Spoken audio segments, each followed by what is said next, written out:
Jordan, I really appreciate you meeting with me today because we met the other day, and when I first met you, I was with Kevin, and that was at the Summer Hotel. And we met them. I want to tell you a little something before we go any further. When I first met you, because you didn't give me a lot of eye contact at the beginning, and I said, okay, this guy's not too comfortable with me. And then we met, you called me up. Yeah. And said, Lance, I'd like to meet with you. And I said, what's Jordan want to meet with me for? And we had breakfast, and that was one of the most exhilarating, exciting talks I've had in such a long time. It made me feel so good. And I said, I have to have you on this podcast. So let's start off first with telling us, like, where you come from. I know you're from. A little bit about your family. Yeah. Go ahead. Sounds good. It's an honor to be here. It was a great time getting to know you the other day, and I'm glad we get to jump in. I grew up mostly in California. I was all over the place. My family moved a few times growing up. We lived in first Sierra Leone in West Africa, and then Oregon, Washington, and Central Valley, California. How old were you when you went to Sierra Leone? I was a baby. I was like 3 months old, something like that. 3 months old? Yeah. But how long did you stay there? Only about a year or so. So it's where I took my first steps. It's where I said my first words. But you don't remember anything? I don't remember anything. I grew up with the memories of it through photographs and stories and my mom's journals and stuff like that. Well, both of your parents are what? What are your parents do? They're both, so my mom at the time was a high school teacher. Okay. My dad was getting a Ph.D. in medical anthropology. So he went out there to do research into why so many babies were dying. And he went out there with his 3-month-old son and wife to find out. So fortunately, we didn't find out the hard way, and I made it through, and stuff. But he discovered some really cool, useful information for people that were living there about why there were so many deaths happening in infants. And the mortality rates were high apparently because people were washing some laundry with river water and then not steam ironing it. So there were parasites in the river water, and they would hang it to dry, and the parasites could live in there, and they would get inside the baby's bodies and stuff. So there were little things like that he found out and actually helped out to change things in that community. But and then he worked at hospitals researching like community health in Washington and then in California. But I identify with California. And of course, now, like you, Tokyo is my new home, my second home, third, fourth home, whatever. It's my home now, right? You say you have one other sibling? I have 2 younger siblings who are both back in California. 2 girls? Yeah, that's right. 2 little sisters who are not little anymore. They are standing on their own 2 feet. They both have kids, husbands, jobs, lives, all kinds of fun things going on. How close in age are you?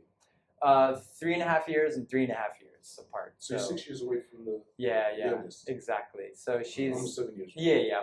Depending on the time of the year, 6.5, 7. And I go back and visit them as much as I can. And one of them has been over to Japan. The other one hasn't. It's hard to do international travel with little kids in tow. But I get back there usually once a year. Corona obviously does not always allow for a lot of international travel. But I get back and see them regularly.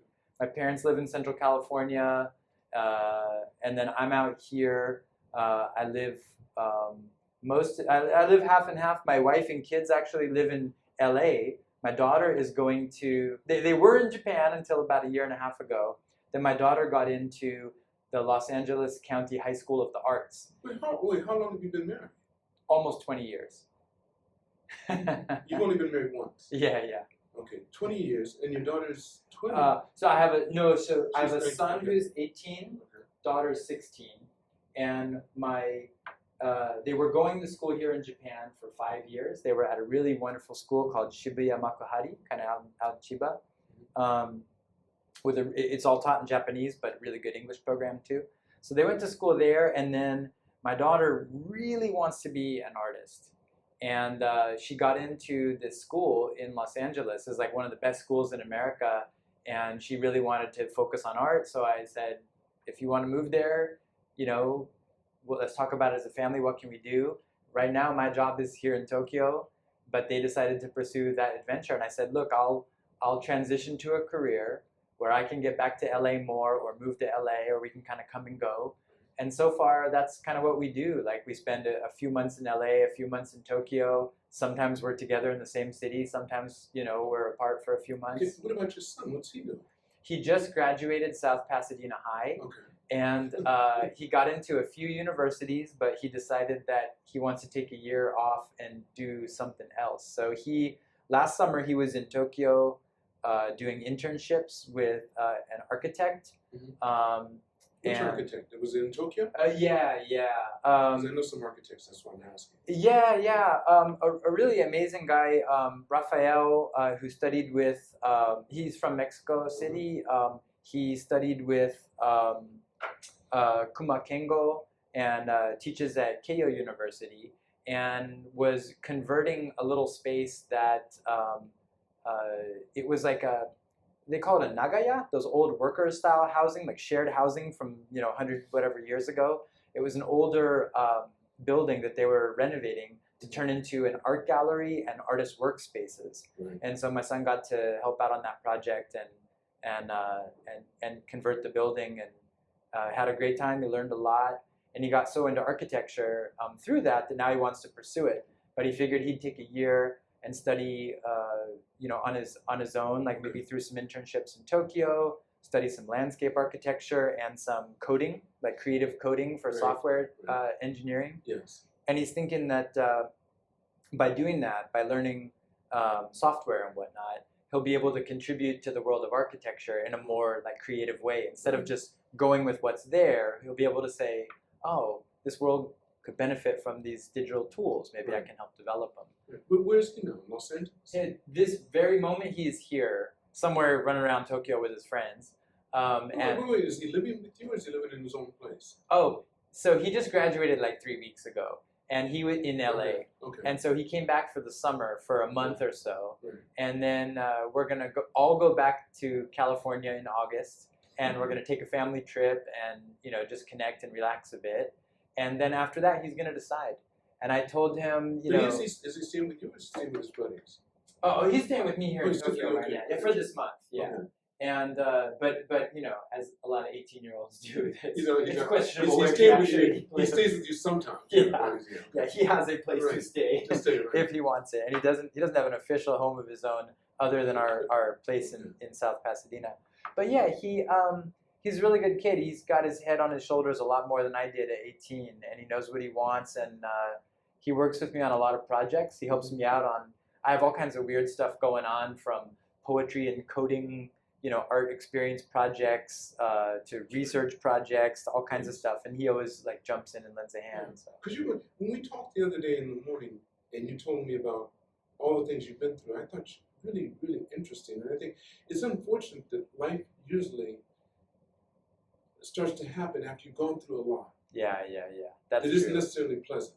That is true. And when you've gone through that, then if you come out, if you get out of it, because everyone doesn't get out of it, you tend to start to see what's really possible. You get to find out what your potential is, what your purpose is too. Yep. That's so true. Where are you at right now, and what helped journey? Get you there? What helped you get there? Yeah, I mean, adventures for sure, and adventures that included a lot of bumps and difficult times too. I mean, I think growing up and living in a lot of different places, I somehow convinced myself that I was different, and even though I had plenty of friends and was doing fine in school and playing sports and doing everything that you're supposed to do, I also had this other side where I wanted to be the best at being bad. And I wanted to find a way to be really good at being bad while I was still keeping the good, keeping the grades up and stuff. So yeah, I did. For me, being bad was just another skill set and another world to have some adventures in. So I did, I don't know if you've ever seen the movie American Graffiti.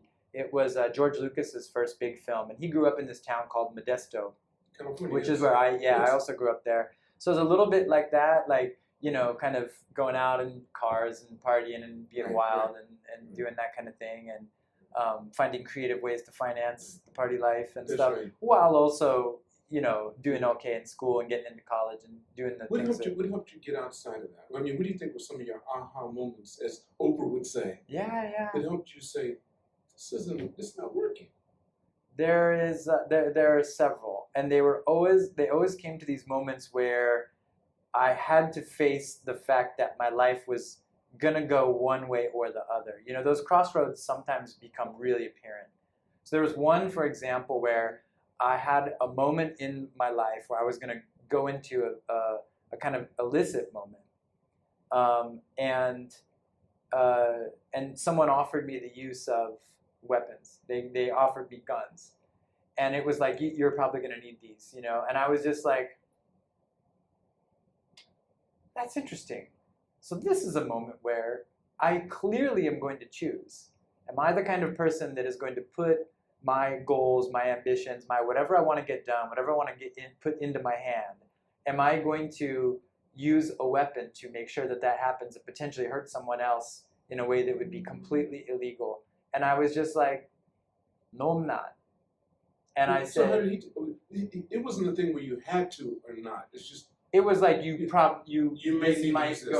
this might go south. So why don't you take this and this and this? And I was just kind of like, no, I'm gonna walk in like this, and things are gonna go the way they're gonna go, and that's that. That is not me. That's not who I'm going to become. And it's a little bit like the Breaking Bad thing, you know, like Breaking Bad, he breaks bad. He does. And I was kind of like, I saw this moment, this was way before Breaking Bad. This is 25 whatever years ago. I think a lot of people go through that. Yeah, you know, and it's like you see that, and sometimes you're just like, no, man, I got plenty of stuff going on the good side. I'm gonna try to do that, but I still like to party. I still like to have fun. I mean, California is a great place to live it up, right? And after college at UC Santa Cruz, I went out and I moved to Seoul. And in Seoul, you know, I mean, you know, Korean culture is deep. But I would say you weren't married at this time. No, I was just like a sort of single guy. I had a girlfriend in California, but you know, I mean, I was. Had you become a professor already at that time? No. I had become a high school teacher for 1 year in Modesto. I went back for a year and taught high school at Modesto High. Mm-hmm. Really interesting experience too. But then after that, I was offered a summer teaching gig out in Korea, and I was kind of like, whoa. I mean, I've never even really thought about, you know, living in South Korea. Yeah, it just wasn't on my. I grew up speaking Spanish, so I always thought I would like, you know, go South America or something like that. But then it was like, oh, okay, that's unexpected, but why not, right? So I went for the summer, and I had such a good time, and found out that Korean people, most of them anyway, really love to drink, and they really tolerate people getting completely housed. Yeah. So I had a really fun time, and I ended up. It was a coincidence, but the people who were running that summer school did the hiring for Korea University in Seoul for this program that teaches extra classes to the college students there. So they offered me a job, and I was like, I'm in. Like I guess that's it. I'm moving to Korea. How long had you been there? I'd only been there 6 weeks. Wait, 6 weeks after you came there? Yeah, I was just like, I'm moving here. That's it. And so I I went back home. I packed my stuff. I said some goodbyes, that kind of thing. Ate some pizza. Got my American food on, and then moved to Seoul. And Korea University, they had an apartment where I could live just off campus. It was amazing. It was totally living the dream. I was 23 when I started that job, and it was like I just could not believe my luck. I completely lucked my way into it. It was like one of those things where just you happen to meet someone and you get along, and they're like, well, let's hang out a little more, and that hanging out happens to include a job. So how long did you stay in Korea? Korea was a total of about 1 year and 2 months, something like that. How much language were you able to pick up during that time? I picked up, I went as far as 3rd semester Korean in the university program, but because I was teaching at the same time, I could only do, there's the conversation class and there's like the grammar and writing class. And I couldn't attend the grammar and writing classes, but I attended the conversation. So I learned to read and write. Korean's a pretty quick language to pick up. It's not like Japanese. You can pick up Korean writing in a couple of days, and then you can kind of start working through reading it. You don't know what you're reading, but are you still doing it? You still practice? No, I can still read it, and I still remember the words. So like when I listen to K-pop lyrics or when I watch a Korean film, I'm like, oh yeah, and it kind of comes back. But and I can order food and tell a taxi driver where I'm going and stuff. But I couldn't have a good substantial conversation anymore. Wait, so how many languages do you have somewhat a grasp of? Because I know you're Spanish, fluent in- Japanese, and English are really the only ones that I feel comfortable in. Okay. And then I've, Korea a bit because I lived there. And then along the way, like when I travel somewhere, I'll study with like an app for a year or something and just pick up, basic phrases. So, for like a little bit of French, studied for like a couple of months in a class, and then Chinese the same. For a while I was going to China a couple times a year, 3-4 times a year for poetry festivals. A poet that I translate was the chancellor of a university here in Japan, and I ended up a professor at her university. And we would mob over to China and have some fun and read some poetry. And those connections got deep quick, and I thought I really need to learn this language. So I studied a tiny bit of Chinese, but yeah, but Spanish, English, and Japanese are the ones yeah. And you rewrite both of them. Yeah. All three, I mean. Yeah, I mean, Japanese, like, when I was in Korea for that year, and then at the end of that year, I was at a nightclub in a blackout, and my vague memory tells me that this beautiful woman appeared out of the fog. And there was no fog; it was in my brain, but it seemed like she appeared out of the fog, so it felt very romantic. And but she appeared, and I said, "You're beautiful. I love you." I didn't say my name. I didn't say how you doing. I just was like, "Poof, you are beautiful. I love you." And she was just like, "Get away from me," because who does that, right? So, but we had mutual friends. Fortunately, she wasn't like a complete stranger. It turned out, and we ended up connecting and dating. And then 2 months later, I left Seoul, and she was a Japanese girl, still is a Japanese girl, now a Japanese woman. And she was living in Seoul also, but she was about to move back to Japan and get a job in the fashion industry. And so I thought, you know what? I'd love to try living in Tokyo. Why don't we, move to Tokyo together and see what happens? And so the interesting thing about her, though, is it wasn't just like a romantic, I mean, it was love, right? It's love at first sight kind of thing. But here's the cool thing that was built into it. At that time, I was really into partying. I was into working and partying, and a little bit of fun, soccer, mountain climbing, whatever. But, those were my two main things. So I had developed a group of friends who loved to go out drinking, right? And when you go out drinking, you get drinking stories, and you cultivate a group of friends who enjoy the drinking stories. They enjoy making the adventures that become drinking stories, and they enjoy talking about it. So when you tell the drinking stories, it's like the wild, crazy stuff, and you meet up the next night. And, oh, what happened last night? I don't even remember. And it's a little bit like that movie, The Hangover, or something. So I had a bunch of friends like that who are great people. I'm still in touch with a lot of them. But drinking was a hobby for us. I ran sometimes with a group called the Hash House Harriers, military-based. They say it's a drinking group with a running problem. And so we go running and drinking, basically. And we ran the Seoul Marathon with like kegs of beer every mile. They're really fun. But yeah, so that was like part of my life. And I remember when I met this woman, who I'm now married to, 20 years later. Ended up being your wife. Ended up being my wife. When you first saw her, you told her, You're beautiful. I love you. I love you. And we ended up getting married a year later, and got pregnant on our honeymoon. And now we have 2 kids, and here we are. Your daughter. Wow. Yeah. And she was in Korea for what? Was she in there because of She was a college student, but she was she studied actually English literature, but she was just into like fashion, and she appeared on like TV and did a little bit of modeling and stuff. So she was kind of involved in the entertainment world a bit. And then she just randomly got a job as an editor at a fashion magazine in Tokyo. And it was a super glamorous job. She got to go to Milan and London and go all these places and go to the fashion shows and be one of those journalists right up the front next to the catwalk. And she was living the dream too. And so I didn't want to, have her give that up to stay with me in Seoul. So I was like, look, I'll give up the professor thing in Korea. I'll move to Tokyo.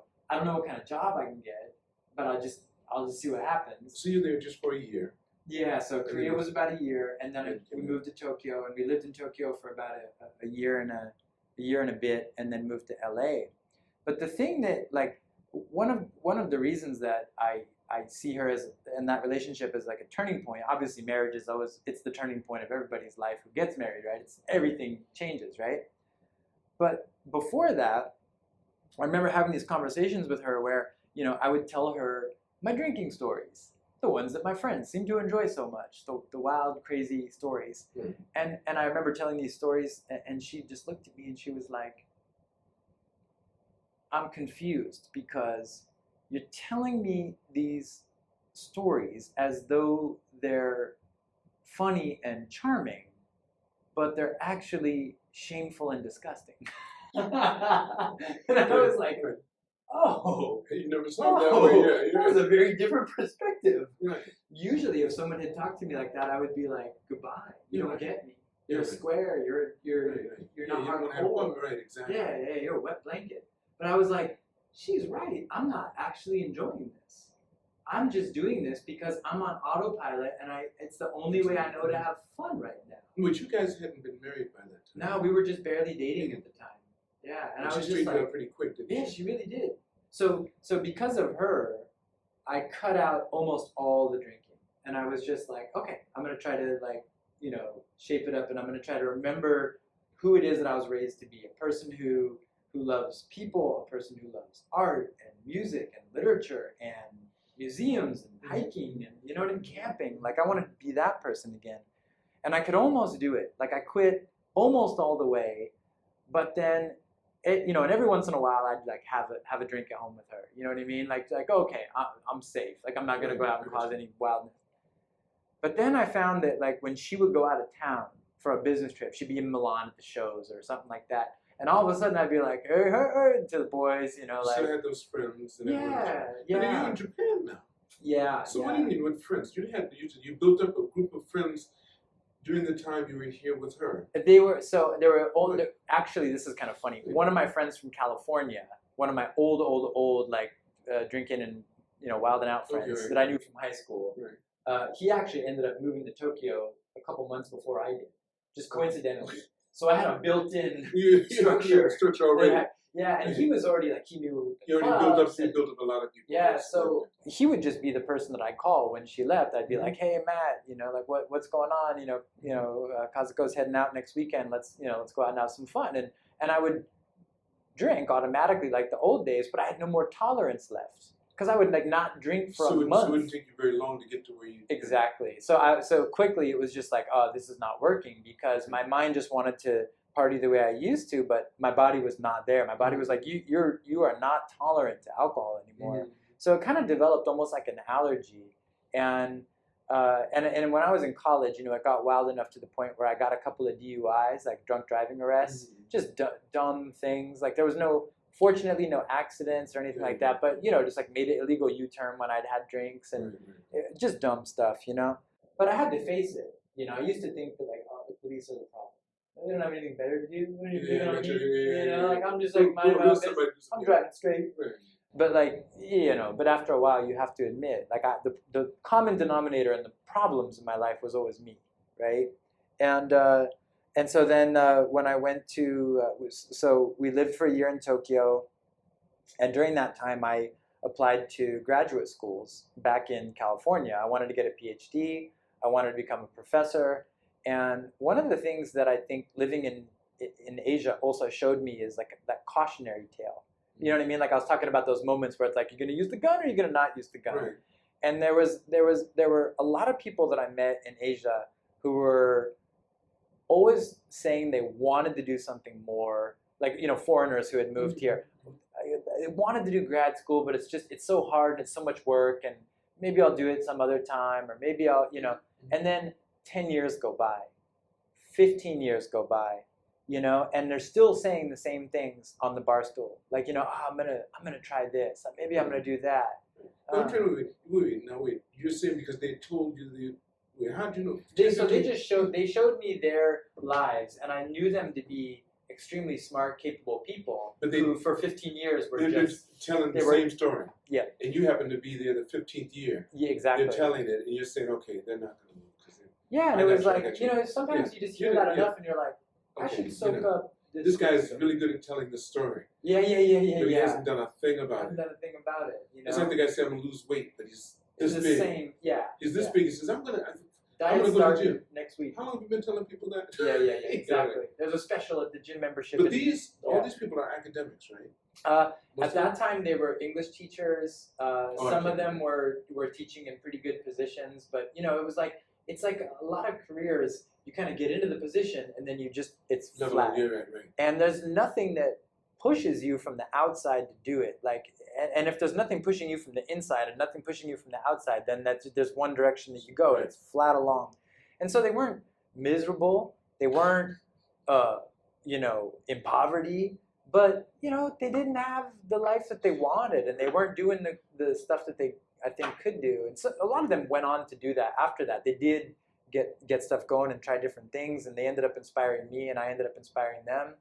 But I think it was one of those moments where I quickly saw, at age, 23, 24, 25, you have a moment where you got to get yourself out of that potential spin cycle and start things in motion if you haven't already. And if you do, one thing usually leads to the next. And I knew that nothing would probably be a smooth road or an easy ride or anything like that. But I thought, you know what, why not? Like, what do I have to lose? I'll try and fail, and then I just won't tell anybody necessarily about that. So what did you do to get out? You were in that cycle, obviously. Yeah. So what did you do to get out of it? I basically just clawed my way through grad school applications, So I knew I wanted to do something, and I thought I'd either like to be like a creative writer or a filmmaker or a professor or something like that. And I ended up going for a Ph.D. in comparative literature.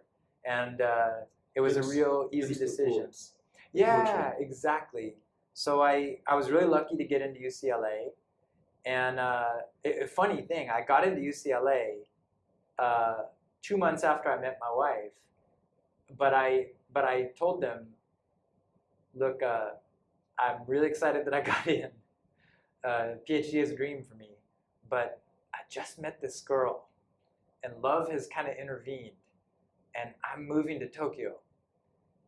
Is there any way that I could defer this and come a year later instead of this year? Mm-hmm. And they were like, well, that's an interesting story. We haven't heard that one before. They said, we don't do deferred applications, but we will remember you. And if you apply next year, we can give you a kind of just a personal assurance, we'll put you at the top of the list. Don't worry, So I said, okay, cool. We're going to Tokyo for a year. And then we spent that year together in Tokyo.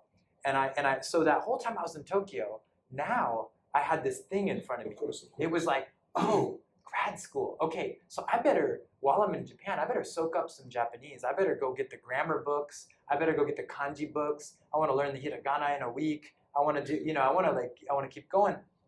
So I took a low responsibility job where I only had to work like 4 to 6 hours a day. Didn't have a ton of money, but it was fine. I didn't need a ton of money. Our hobbies were going for walks, going to the park and playing badminton. I wasn't drinking, so what was I spending money on?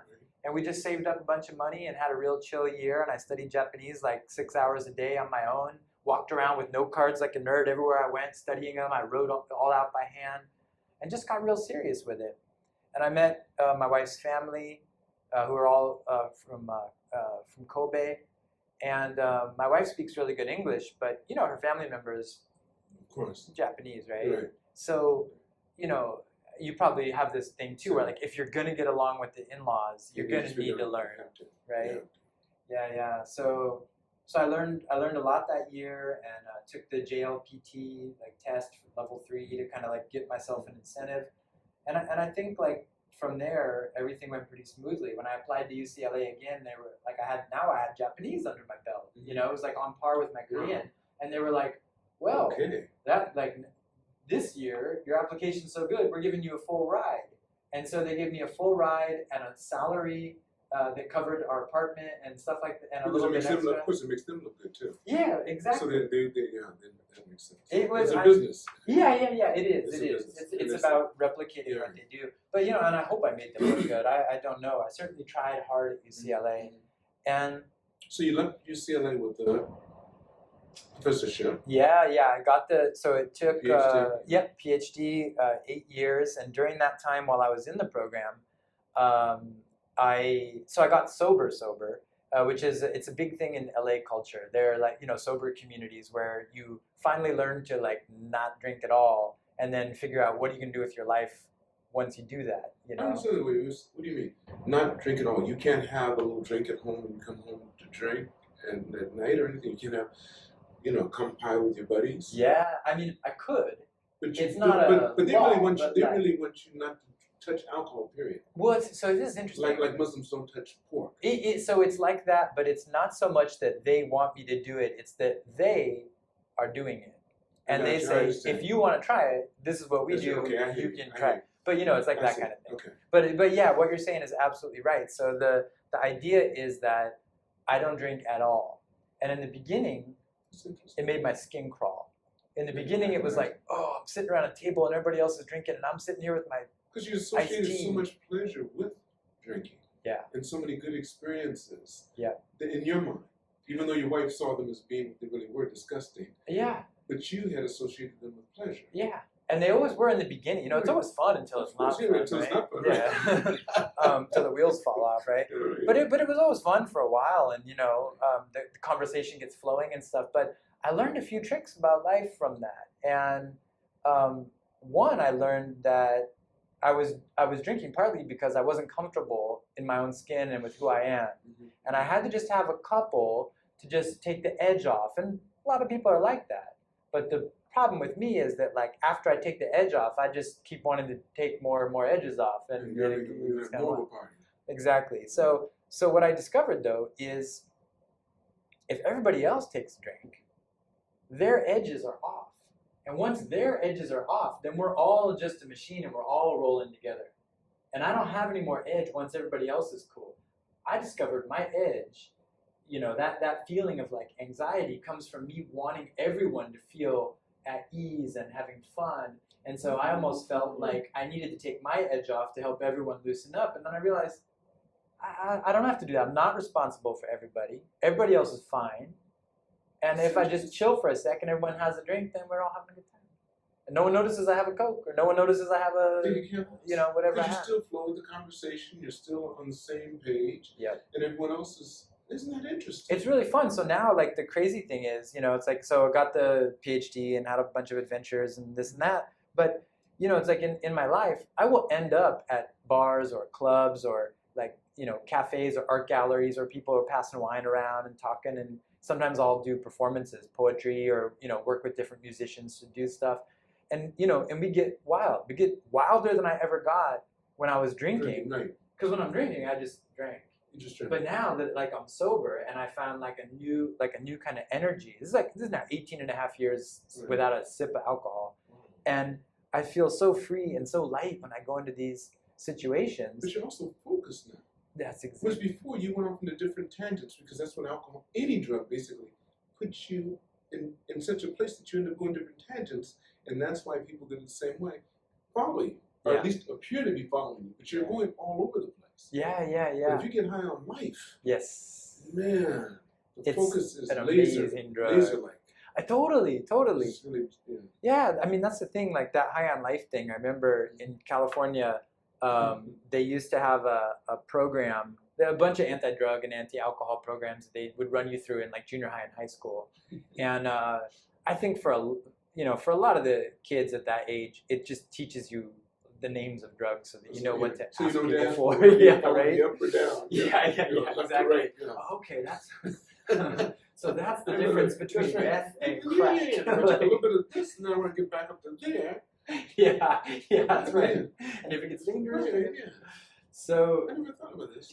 So tell me, so from Korea, and then you went to UCLA. Yeah. Got your professorship there. Yep. And where'd you go from there? Okay, so I taught at. I actually moved to the East Coast for a year. My first tenure track position. So the gold standard when you get the PhD is you want to get a tenure track professorship. Meaning? And there are, tenure track means you are in line, basically. You have basically a 7-year clock to achieve what they call tenure, which means you are like a made person. You are in. You basically cannot get fired. You have total freedom to say what you want to say, and no one can fire you for having an opinion that is contrary to anyone, to the president of the university, or whatever. You say the truth. You share your research, and you have freedom and safety. And those jobs are amazing because what they do is they also give you a job where you teach maybe 7 hours a week, 9 hours a week, but the rest of the time you're doing research, you're supporting students, you are, living the life, and hopefully staying motivated because like all those jobs, right? It's that, whoa, you're made. And so I got a tenure track job in Rhode Island, went out there for a year, had a really wonderful time at Roger Williams University, but then like 3 months after I got there, 4 months after I got there, this position opened back up at Cal State Long Beach. And it's a place where I had taught as a lecturer for 5 years. I knew everybody there. Long Beach was much closer to my California family. And so I ended up getting that job and taking another tenure track job at Cal State Long Beach. I taught world literature there. Amazing job. So much fun. One of my classes that I had to teach was a global comedy class. So I taught about like French comedy, Italian comedy, classical Greek comedy, Japanese comedy movies, all kinds of fun stuff, comedy manga. So it was super fun, and I loved Long Beach. And then, but at the same time, I studied a lot of Japanese literature. So while I was doing this, I was translating Japanese poetry, writing about Japanese literature, doing all that kind of literature professor stuff, right? And then one day I get this email that's like, oh, hey, would you translate this one particular poet? She's getting an award, and they want more of her poetry in English for this award. I was like, oh, yeah, sure, great, happy to, right? Translate her poetry. And then I get this email from her, and turns out she's the chancellor of a university system in Japan, like the head of like 4 universities. So she's like, why don't you come out for the award ceremony? And I was like, come out just to hang out for your award ceremony? Like fly across the Pacific Ocean? Like for a poetry, translator, and so that doesn't happen, right? So I was gonna be in Japan with a group of students from Cal State Long Beach on a little study abroad thing, because I'd bring students over here for like 3 weeks and we'd do tours and do all kinds of crazy fun stuff. And so I said, oh, actually I can make it, I can do that. And when I first went to the university, which is just over in Kojimachi, Nagatacho area, right by the palace, right, the political heart of Tokyo, the chancellor of the university named Mizuta Noriko, she invited me up to her office before the big event was going to begin, and she said, as I walk in, it's just another one of those life-changing moments. It's an incredible office, like white leather sofas, beautiful like calligraphy on the walls, just like gorgeous, like one of those quiet, special spaces. I go in and she's like, it's nice to meet you. Thank you for translating my poetry. It's very lovely translations. Why don't you come be a professor here?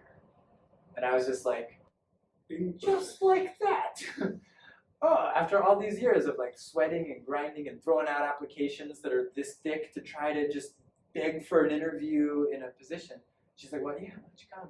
And I was just like, well, thank you so much, I'll consider it. So I did the rest of the tour with my students, went back to LA 3 weeks later. Turned out the day after that, I was flying to Europe for a month with my family. Like it was our first big vacation, because I was like, okay, I'm finally a professor, we can finally take a vacation. We're gonna go to Europe for a month. And we flew to Europe, and I told the kids and told my wife, like when we were on the plane to Europe, I'm like, hey, I got this offer to move to Tokyo. What do you guys think? So the whole time we're touring through Europe, driving around France and going up to Belgium and England and stuff. And we met up with my dad and aunt in England. It's really fun. But this whole time we're thinking like, are we going to change and go on this different course in life? Not go to the tenureship. Yeah, we were happy in Culver City in LA. It was a beautiful place. My kids went to El Marino, which is it's a school that's bilingual Japanese and Spanish, 2 programs, so as diverse as you can hope for. All these great people speaking different languages and celebrating culture, and it was like we were in heaven. But then I had this promotion and a not a tenure track, but like a tenured position. So made in Tokyo, like, you know, all set. And so we talked it over with the kids who were 9 and 11 at that time. And we laid it all out. We said, look, here are the good things about LA. Here are the downside. LA is expensive, especially, you know, I mean, over the years, it's gotten ridiculous to live on a professor's salary. Mm-hmm. So I was like, here are the good things and the bad things about LA. Here are the good things and bad things about Tokyo. And then there's some question marks because we can't 100% know how it's going to be until we get there. Given all that, everybody gets one vote, LA or Tokyo. And it's blind ballot. You know, you don't write your name on it, whatever. You just write the one, and you put it in the box, and then you know, we dump out the votes, and it was Tokyo, Tokyo, Tokyo, Tokyo. Oh, so we were like, oh man, go ahead. Okay, that's it. It's a family decision. So we did it, and it was funny. The day before we did that vote, I remember I was driving down to my aunt's with the whole family, and my wife kind of turns and she's like, you know, we're doing a really good job of being like rational and trying to make the right decision, and we're weighing this very carefully. And she's like, but I feel like there's this giant tide that has already swept us over the ocean, and the decision's really kind of made. And I was like, you know what? I do too.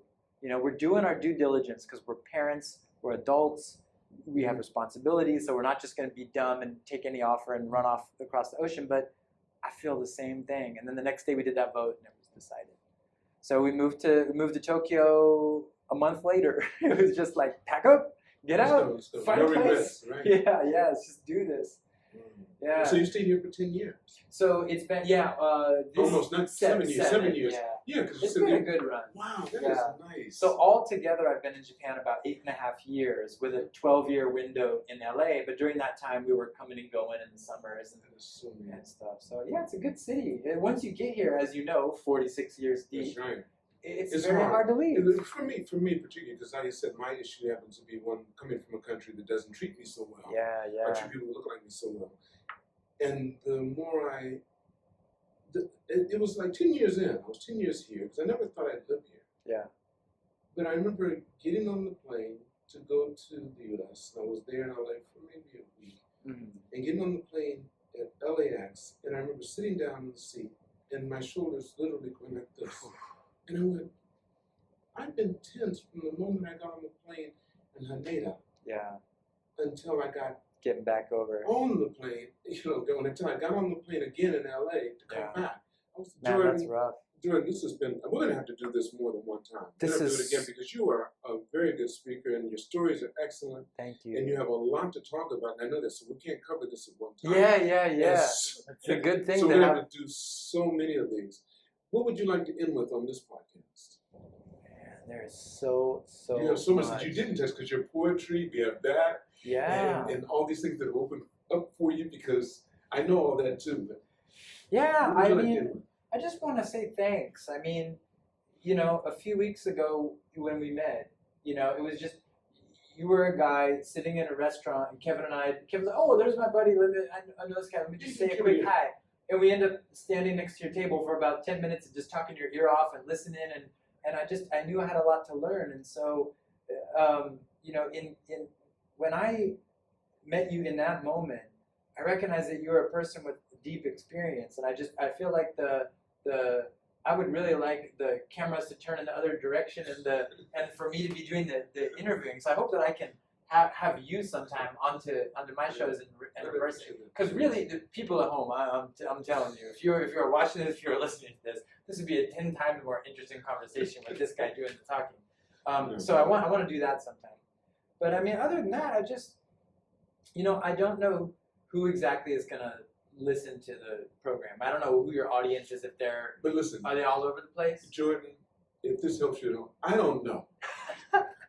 I don't know. I try to stay away from the analytics right now. Yeah. Because you're number 49. Wow. If I get this up, you'll be number 49. 49ers. The podcast I've done. I plan on doing 100 within this year. Cool. So I don't know who it is. Yeah. And this should be something that keeps on going. It should be in perpetuity. Aha. As long as we're human beings. I don't know. All right. Well, then from the guest of the 49th Lance Lee podcast here, I will say, whoever you are, wherever you are, I hope you find inspiration in some of the things we talked about. And I think Lance is someone who has lived fearlessly for decades and has tried all kinds of interesting things. And I'm sure that, you know, I know many that have succeeded, and I know many prestigious like positions and places and accomplishments that you have. And I'm sure there were things that also didn't work out along the way. And, you know, I'm a couple decades behind you in my path, but I think it's a similar path. And I think the one thing that marks them as similar is like a sense of adventure and a sense of, you know, feeling comfortable with ourselves to the point where we can try new things and not have to worry if it doesn't go perfectly, or if we end up looking, you know, a certain way while we attempt to push ourselves a little bit and just enjoy the process. And other than that, I would like to thank everybody listening, and if any of my friends or family tuned in too. I want to thank all of them, because I couldn't have this amazing life that I have today, filled with, you know, poetry and art and friends and good food and peace and beauty and great music, you know, without that. So that's about it. Thanks for having me on the show, my friend. Jordan, I can't talk that. Thank you. Thank you so much. Yeah.